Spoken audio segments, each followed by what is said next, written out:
Good evening, everyone. Hope you're having a wonderful evening. And we are so grateful and always a pleasure to have Lisa Shank. She is the Symphony Natural Health Educator. And it's always a pleasure working with her.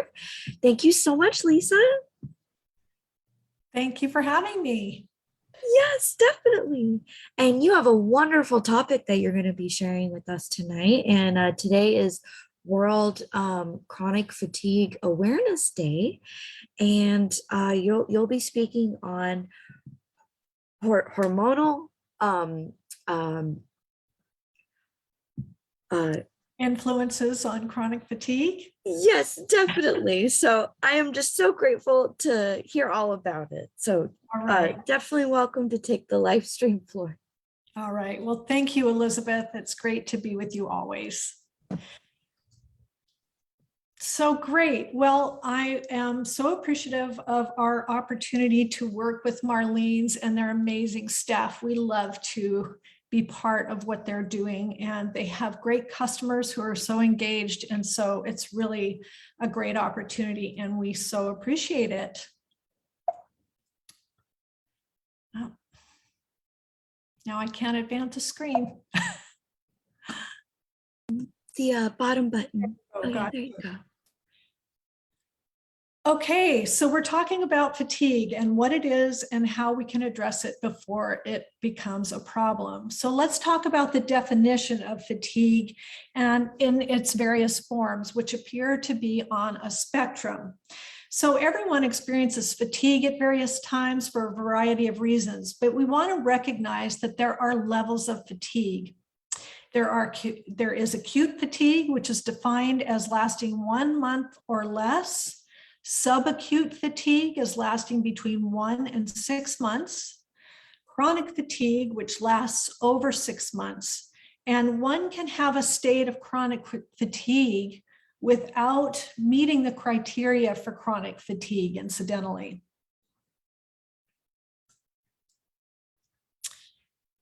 So how common is it?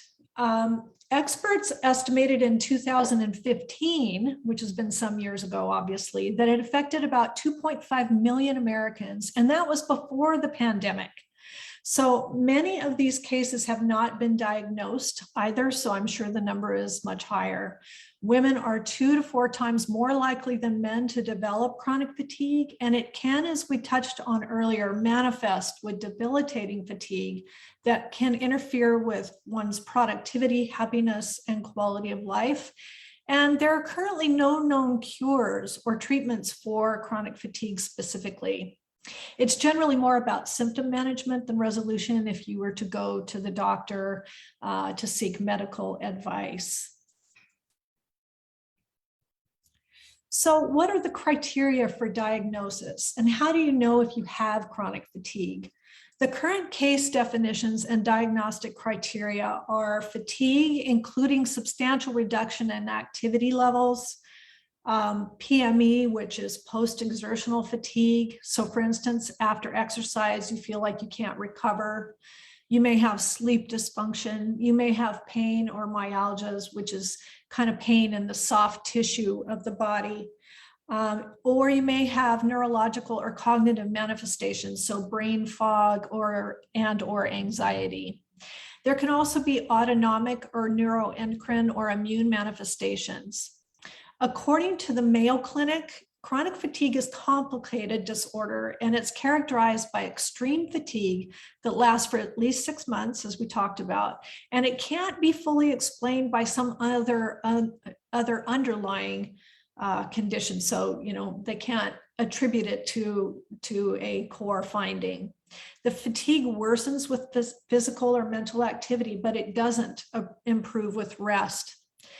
And other characteristics are sleep that isn't refreshing, difficulty with memories, with focus, or with concentration. And perhaps someone might experience something called POTS, which is postural orthostatic tachycardia syndrome, which is something that affects blood flow. And what it means is, or how it's experienced rather, is kind of lightheadedness, fainting, and an uncomfortable rapid increase in heartbeat. And that comes when standing up after you've been in a resting position, or maybe you're lying down or sitting. So what are the root causes for chronic fatigue? Well, there appear to be a number of contributing factors. So chronic stress can be a factor, poor dietary choices, either in content or frequency. And what I mean by that is that it's common in kind of the Western world to intake adequate calories, but not have great nutrient density. In other words, we can have plenty of food, but it's not terribly nutritious. Consumption of anti-nutrients or inflammatory foods. So you probably asked me, what is an anti-nutrient?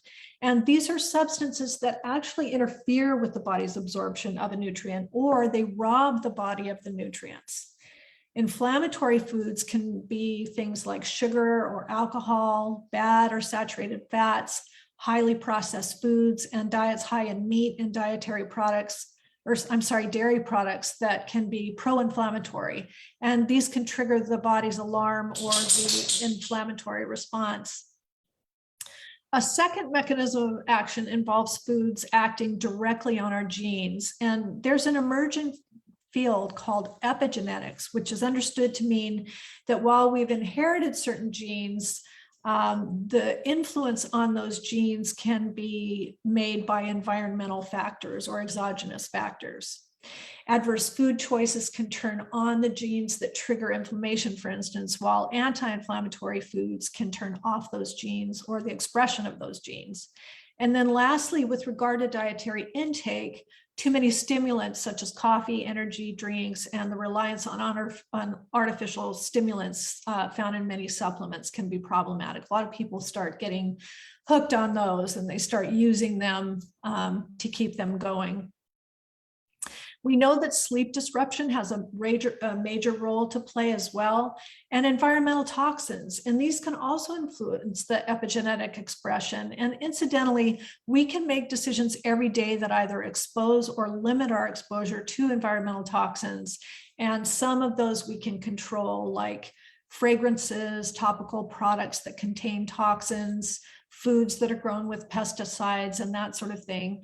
And others we can't, like the ambient, those that are ambient in the physical environment, like EMFs, for instance. This is quite the conversation right now, particularly with chronic fatigue. Another thing that can contribute is poor muscle tone. And this can result from either too little exercise or a diet that is not in support of the building and maintaining of muscle. So for instance, amino acids are important for the building of muscle as well as the maintenance of hormones and neurotransmitters.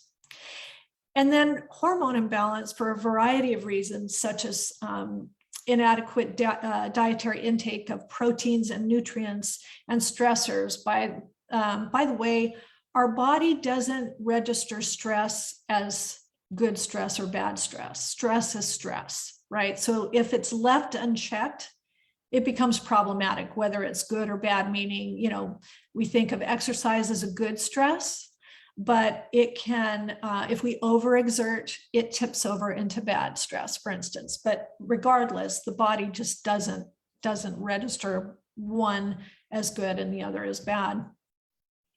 And this can really result in things like cortisol dysregulation, suppression of melatonin, disruption of circadian rhythm, and these can have deleterious effects on the quantity and the quality of the sleep that we do get.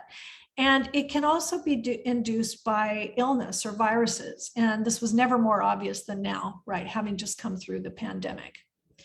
And then ultimately, and perhaps most significantly, the result can be mitochondrial impairment. But one thing is very clear, and that is the importance of addressing fatigue as early as possible before we get to that last bullet point. So sleep deprivation and mitochondrial damage, more and more, research is realizing that the lack of or poor sleep quality rather, can have cause oxidative stress in the brain. And in fact, we are recognizing that sleep may be protective against oxidative stress and the prevention of mood disorders, as well as other deleterious effects on our health. So wired and tired, or just plain tired? I mean, when you're looking at root causes, fatigue is so common due to our lifestyles and our cultural expectations that it just seems normal. Of course, it's normal to feel fatigue after a long day of mental or emotional or physical work. But many cultures around the world have built into their daily lives kind of an afternoon rest period. And our culture, on the other hand, is so results or production driven that we have messaged the idea that pushing through the warning signs our bodies give us is normal. And worse, we're kind of encouraged to push through. Sometimes we even wear our tiredness like a badge of honor or a sign of productivity. And I think that's really unfortunate. It's not uncommon for people to feel wired and tired, and this is a condition in which they are so constantly stressed that their cortisol production becomes dysregulated. And there are several reasons for sleep disruption and fatigue, for instance. One can be under prolonged stress when they feel exhausted throughout the day, but then they can't get to sleep at night. They're unable to relax. They have feelings of anxiety and or racing thoughts. And this is kind of, as a hint rather, this is stress. And it is either ramping up or dampening of the body's hormone response that kind of creates this wired and tired situation. It can be physical, either exertion or lack of physical activity as well. And here a person finds that they aren't able to recover after exertion, or they develop poor muscle mass from a lack of physical activity. But in either way, or in either case rather, the result can be fatigue. And then there are exogenous influences, as we touched on a minute ago, and those can be toxic exposures impacting hormones. They can be things like exposure to blue light, and that interferes with circadian rhythm and melatonin production, and this is very well documented. And then we get to kind of poor sleep hygiene. And there's a lot of data that shows that evening routines prior to bed can have a really profound influence on the quality of sleep that we do get, and subsequently the experience of the next day in terms of performance and cognition. And there's a lot of studies that you can find where they've looked at athletes extensively on this topic, and it's been repeatedly proven that their performance is influenced by the quality of the sleep the night before, which is influenced by the routines that they employed the day before. So that daily routine component is just really important for consideration. And then circadian rhythm interruption rather, is really becoming a hot topic. This is something that you're finding in everything from, chronic disease to just, the topic of general malaise and fatigue. But many times it's caused by exogenous influences and poor sleep hygiene, as I mentioned. But exposure to too much light in the evening, and a lack of exposure to daylight during the day. So when you think about how we live these days and how, we aren't, we have the light on all day long. Maybe in some cases, people, particularly during the pandemic, they really didn't even get out of their houses. And so they started to get into this disrupted circadian rhythm sort of situation. And it has had a really deleterious effect on our bodies. If you think back even maybe 50 years ago, where people were outside during the day, there was a lot more physical activity, they were in daylight, they got out into daylight first thing in the morning, and that has a sort of a cortisol awakening kind of effect. And then you get into the darkness at night and there's no artificial light. And then that helps with the production of melatonin, right? It's not suppressing melatonin. A lot has been written about the blue light, and now they're talking about this green light that comes from our computers that actually has an impact on our ability to, or for our body's ability to manufacture and produce melatonin and have it come on in a way that is really important. So it's important that sleep hygiene. There's also metabolic dysregulation, which can affect blood sugar, and obesity, either from genetics or lifestyle factors. poor dietary choices, which we reviewed in the previous slide. And then you might be surprised to hear that hydration has a really huge impact on body function and sleep. It affects the mucosal integrity. So for instance, you might get a dry nose and mouth, which can cause mouth breathing. And that's now being associated with cardiovascular disease, excuse me, as well as a few other kind of maladies and chronic health concerns. And it can impair sleep, obviously. You may be sleeping, but the quality of your sleep is negatively impacted. In fact, you've probably seen that some people resort to mouth taping, and that's somewhat controversial, but that's the reason. But you may not know too that the mucosal system is the first line of immune defense. And so chronic dehydration impacts the quality of the mucus in our bodies, and the production therefore can interfere with optimal function of our immune system. And hydration impacts cellular communication due to the osmosis of the cell, and potential depletion of electrolyte imbalance can adversely affect the cell's receptivity to the absorption of that hydration. So which type of sleep issue do you have? So you might be tired during the day. Well, let me back up. So when you're trying to solve any health issue, we really want to think about what are the root causes of the problem that we're experiencing. They're not all the same for everyone. So causes can vary, and we touched on that, but things like being tired during the day and you can't sleep at night, you're just really can't function. You're so tired. And then when the time comes to go to sleep, you just cannot fall asleep at night. And that can be a result of adrenal fatigue, cortisol imbalance, or endocrine disruption. Or maybe you can't fall asleep, but you have okay energy during the next day.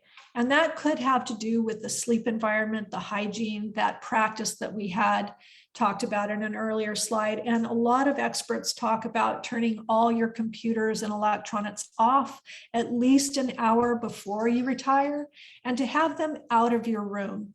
And there are some studies that show that even the slightest bit of light, even coming through the window, can adversely impact your ability to fall asleep. So we really want to get into darkness there. Maybe you wake up in the middle of the night between 1 o'clock and 3 o'clock. And this can imply kind of liver congestion or poor detoxification from a Chinese medicine perspective.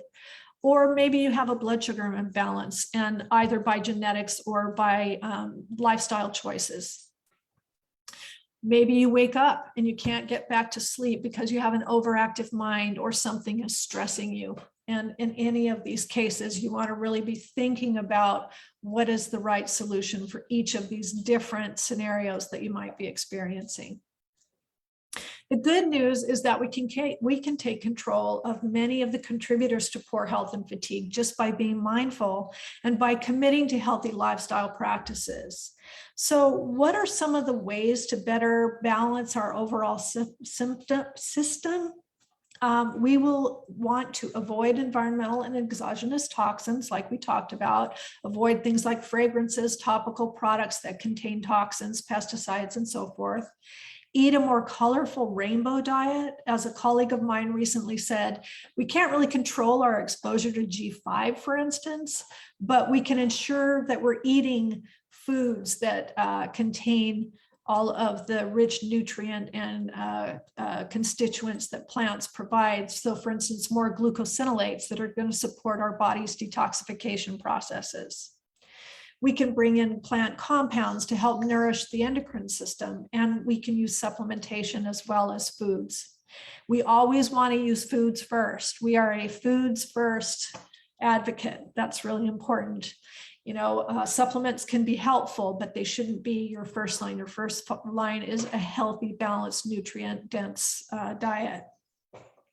And then finally, we can have and be more mindful about better strategies to deal with our stress. So when we're thinking about stress management, it's hard to control all of the factors that life throws at us, resulting in unforeseen stressors. And this is just how life is, right? But there are a lot of things that we can do and set up routines in support by good, these are supported by good data that those really result in stress reduction.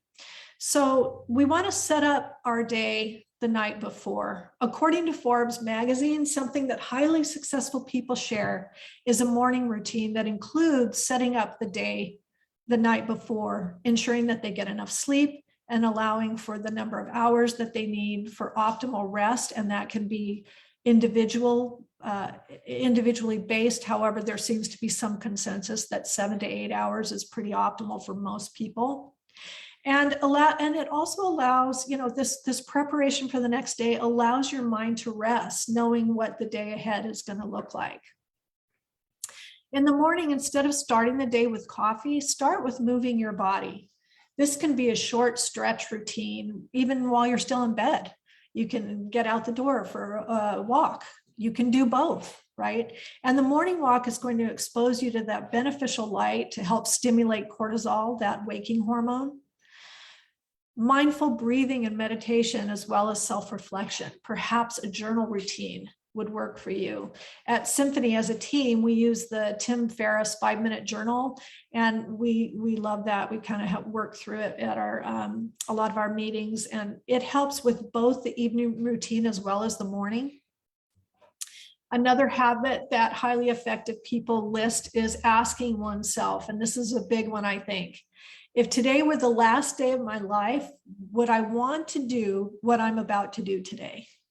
And so this feeds into the stress analysis, right? If the answer to that question is no more often than it's yes, it's an important consideration and worth examining, I think, in terms of the stress resulting from the decisions we're making in the way we set up our lives.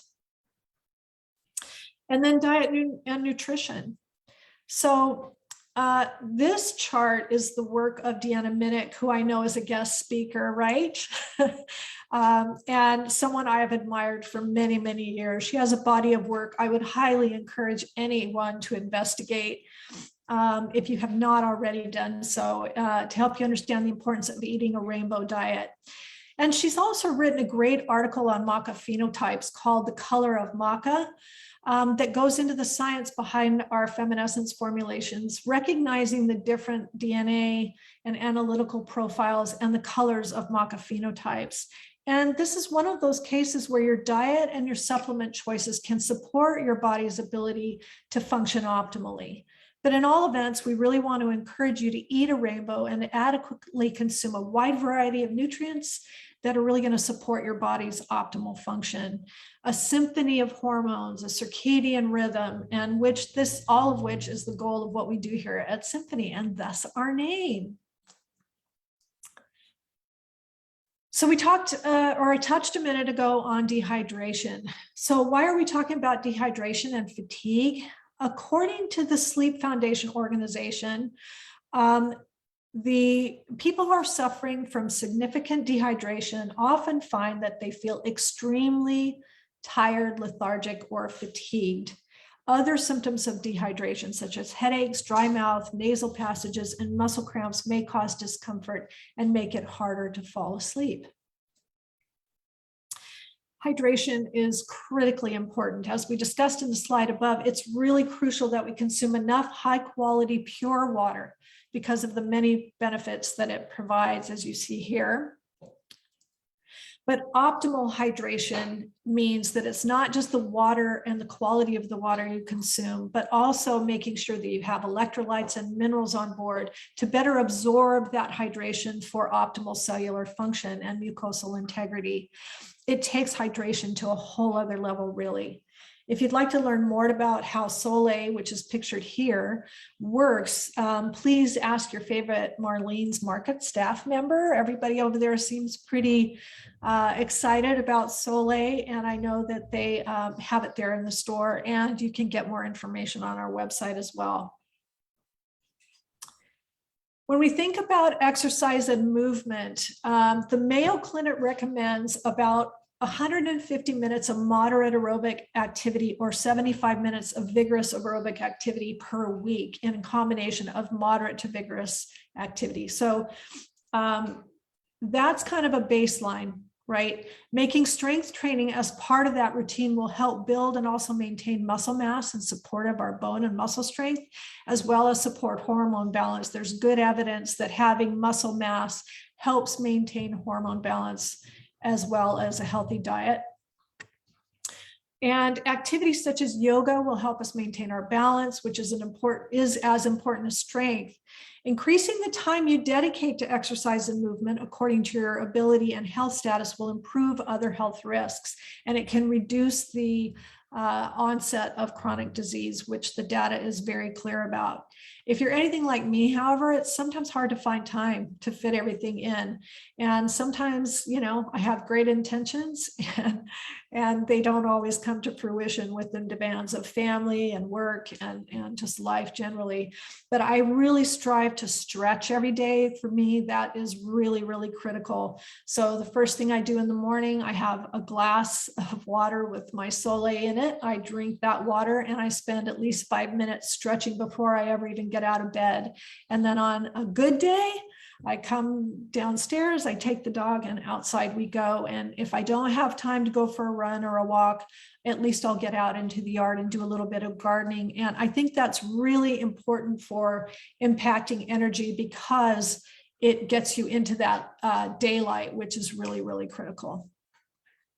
We know that maintaining muscle plays a major role in whole body metabolism, acute response to critical illness, reducing chronic disease, supporting metabolism, insulin resistance and diabetes specifically. It reduces osteoporotic risk, and it's a solution to muscle loss and maintenance. We have covered exercise and aspects of nutrition with regard to hormones, but there's a growing evidence that hormone balance is critical for the maintenance of cardiovascular health, bone density, mood, and cognition, and a myriad of other aspects of health. And that when hormones are out of balance, fatigue is one of the symptoms that occurs. So as we discussed, sleep is critical, but endocrine function and melatonin production are important.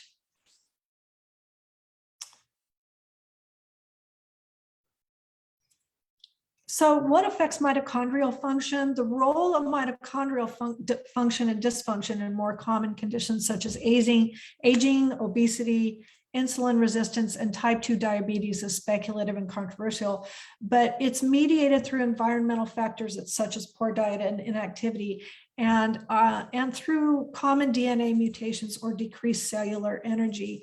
And there's a growing body of evidence that plants contain not only nutrients, and I think I'm on the wrong slide here. Yep. That plants have such a lot to offer us, right?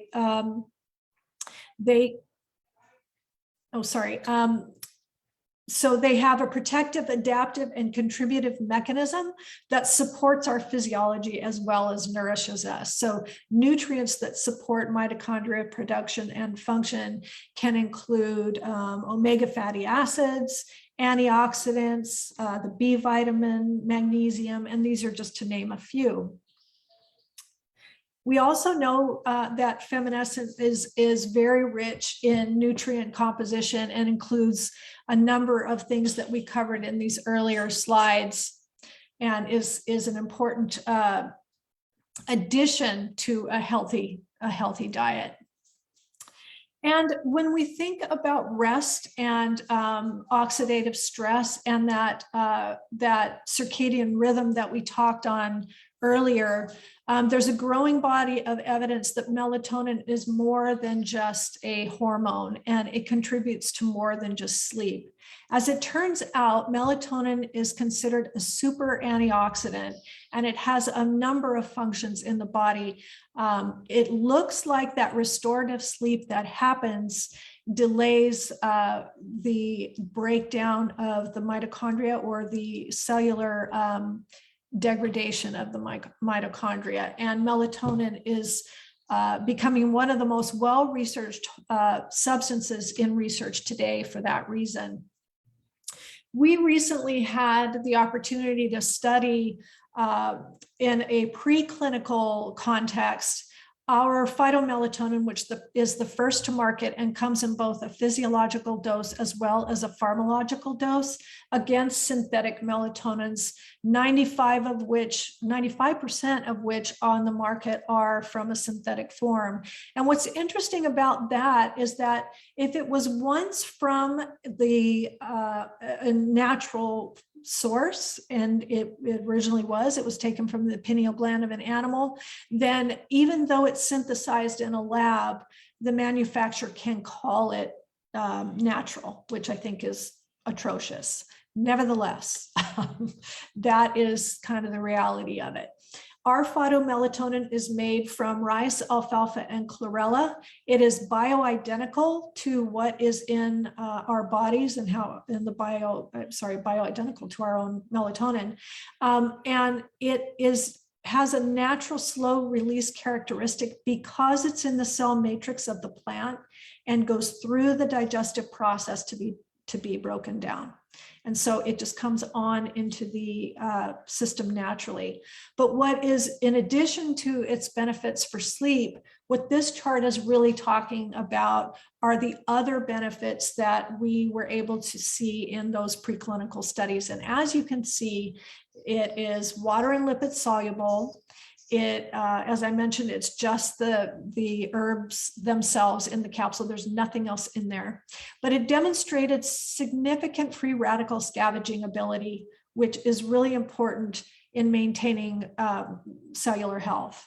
It demonstrated significant COX-2 inhibition, which is that inflammatory process that we want if we have an acute injury, but it starts to run amok when it just kind of gets out of control, and we want to control that.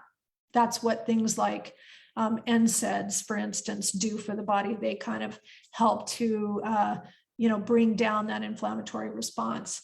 It has a very high ORAC value as well, and ORAC is just a measurement of antioxidant potential, and we found that it was very, very high in antioxidant potential, much higher than, as you see here on this chart, than the synthetic versions of the melatonin the synthetic melatonin that we tested it against.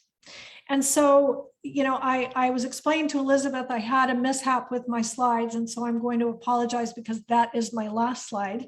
But there were a couple others that I wanted to share with you, and I'm not sure what happened to them. At any rate, I hope that I was able to give you some food for thought, and that the information in the slides is really a jumping off point for you to learn more about how you can support yourself more substantially with regard to fatigue and chronic fatigue. You have a lot to do on your own, and as I mentioned, there's not a lot that your medical doctor can contribute to the discussion, but the ability to empower yourself through diet, nutrition, exercise, good sleep hygiene are all really well documented. And we are here to support you in any way we can, as is the staff at Marlene's. And we're happy to talk about it with you anytime. If you have any questions, you can reach out to our medical team, by the way, and they are, at no cost. And we are happy to, I don't know what happened to me here. My video is not on. There we go. So we're happy to support you in any way we can if you have any questions. So just feel free to reach out to us. And I see that there are some questions in the chat. Do you want to give those to me, Elizabeth? Or Yeah, there was one attendee asking about the morning routine and daily checklist. So I'd found one that was kind of similar and put it in the chat for everybody. Great, thank you. Yeah, and Yeah, then there were quite a lot of them online.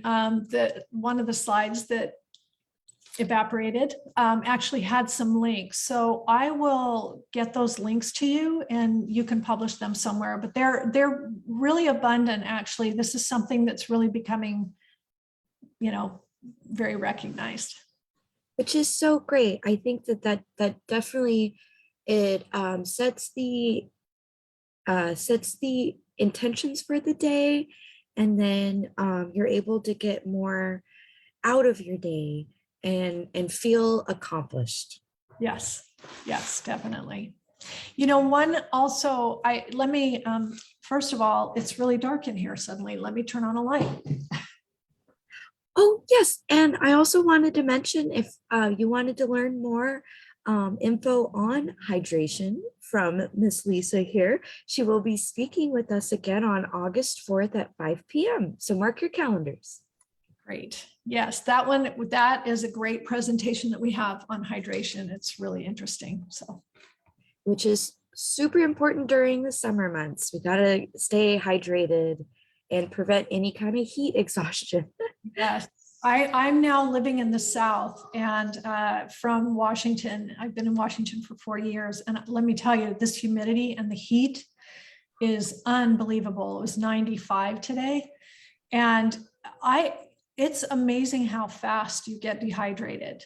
And it's kind of, you just suddenly, all of a sudden, you're just dehydrated. It's something that you don't really recognize until you just start feeling kind of crummy because it's so humid, unlike a dry climate, you know, where you kind of go, oh, I'm really thirsty. No, So, no, that yeah. totally makes sense. Yeah, because when in that kind of desert setting, it's like all of a sudden it's like, oh gosh, I am so dehydrated right now. Yeah. Yeah, I've actually heard of some people not being able to really leave their houses sometimes, wherever um the area that they're living in. And a lot of people go out super early in the morning to get their walking in or chores, and then they'll also go out at night when the sun goes down. Yeah, aside from where you live, I've read in a lot of the medical literature that they estimate that about 70% of the American public is walking around in a chronic state of dehydration. And when you think about what dehydration does to the body, you just cannot function optimally if you're dehydrated. So, the rule of thumb seems to be, having about 10 ounces of water per 10 pounds of body weight. So I just want to encourage everybody to really think about that. You will be amazed at how profoundly it impacts your energy level and your fatigue. And again, your sleep quality. It's really, I will challenge everybody on the call to do a consistent 30 days of at least 10 glasses of water in the day. And I would be willing to bet money that you will have far more energy and have clarity of mind and just feel so much better if you are really committed to hydrating optimally. Yay, hydration challenge, folks. Yeah, and that does make sense because, if you're not getting that proper hydration during the day, your body can't process all the toxins and the environmental, that we're inundated in and day out. And then our brains, really heal the most, when we're sleeping. So it's not getting flushed. So yeah. Yeah, it's really interesting. Are there any more other questions? questions? I'm gonna check the Facebook Live here. I did want to touch on one other thing. It appears to be one of the slides that I'm without, is we have a product called Quintessence, which happens to be one of my all-time favorite supplements I've ever taken in my life. And all it is a 40-to-1 concentration of alfalfa. And the reason that I think it is really important in the context of fatigue is because sometimes we don't detoxify optimally, and our acidic, the balance between sort of being in an alkaline state and being in an acidic state can really have an effect on our fatigue levels as well. It affects everything from your body's ability to eliminate and to support both phase 1 and phase 2 detoxification, which is your blood, through the blood and through the liver. And so it's just one of those products that I think is it affects my digestion profoundly. I think we're going to find that the more green your diet, well, we know this actually, the more green your diet, the better your microbiome content. We're feeding the good, healthy bacteria in the gut. And everybody probably by now knows that there are more bacteria in you and on you than are you. And so we want to be feeding the healthy bacteria. And how we do that is with a really good greens, healthy diet that's nutritionally very broad and dense. And I travel a lot, so I have a hard time getting enough greens in the process when I'm traveling. And I just find that, taking Quintessence wherever I go is just really an easy way of supporting that. So I wanted to throw that in there, even though I didn't talk about it in the slides. Yay. So if you're not able to eat your greens, Quintessence got you covered. Yeah, but we want you to eat your greens, right? Exactly. The more the rainbow diet is really, really critical. We also know that the nutrient content, as we kind of covered also in an earlier slide, is so critical to, detoxification support. And the other thing is having an adequate intake of protein and amino acids. I mean, I did show the slide about Femmenessence having a high amino acid content, and that's really important. But the reality is that you cannot build hormones and maintain hormones without an adequate supply of protein. And so, there's all this diet stuff happening, right?